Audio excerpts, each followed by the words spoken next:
কিন্তু অন্তরে দুনিয়াকে নয়, আল্লাহকে স্থান দেন। এবং এই স্থান দিতে গিয়ে আপনাকে স্যাক্রিফাইস করতে হবে। কি স্যাক্রিফাইস? ওই যে সৎ পথে চলবেন, হক হালালি চলবেন, টাকা পয়সা বেশি হবে না।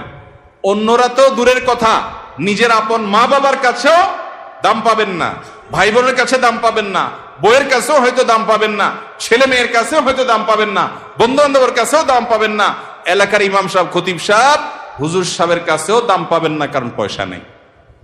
কিন্তু আল্লাহর কসম, যেই জায়গায় দাম পাওয়া দরকার সেই জায়গা ঠিকই পাবেন। আরশ আজিমের মালিক আপনার অনেক বেশি মূল্য দিবেন।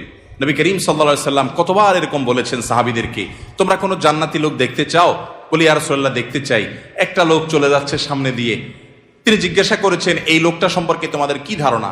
বলি ইয়া রাসূলুল্লাহ, লোকটা খুব সাধারণ একজন মানুষ, এত গরিব, সমাজের এত সাধারণ মানুষ যে এ ব্যক্তি কারোর মেয়ে বিয়ে করতে চাইলে কেউ তার কাছে মেয়ে বিয়ে দিবে না, কেউ তাকে পয়সা হাওলাত দিবে না, কেউ তাকে চেয়ার দিবে না, কেউ তাকে কদর করবে না। আরেক লোক আসছে, নবী করিম সাল্লাল্লাহু আলাইহি সাল্লাম বলেন, এর সম্পর্কে তোমাদের বক্তব্য কি, মূল্যায়ন কি?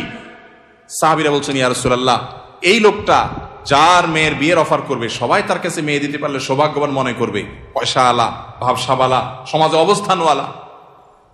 সে কারো কাছে কিছু চাইলে কেউ তাকে ফেরত দিবে না, তার অবস্থান আমাদের কাছে অনেক বেশি।